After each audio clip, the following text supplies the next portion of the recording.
Евангелие паводле Мацвея. Калі Езус пачуў, што Яна зняволілі, адышоў у Галілею.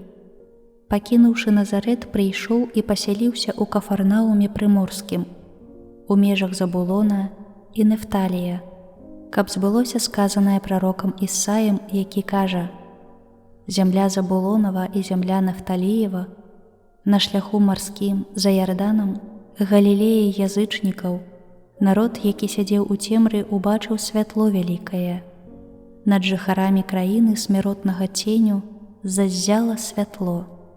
З таго часу Езус пачаў прапаведаваць і казаць: «Кайцеся, бо наблізілася валадарства нябеснае». Калі Езус праходзіў каля Галілейскага мора, ён убачыў двух братоў: Сымона, якога называлі Пятром, і ягонага брата Андрэя, якія закідвалі сеткі ў мора, бо яны былі рыбакамі. І сказаў ім: «Ідзіце за мной, і я зраблю вас рыбакамі людзей». Яны ж адразу, пакінуўшы сеткі, пайшлі за ім.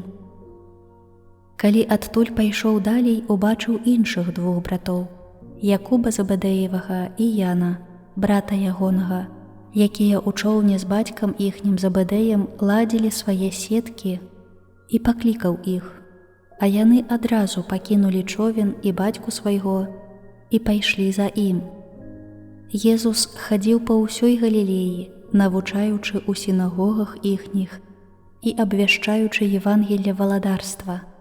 Ён лячыў усялякую хваробу і усялякую немач у людзей.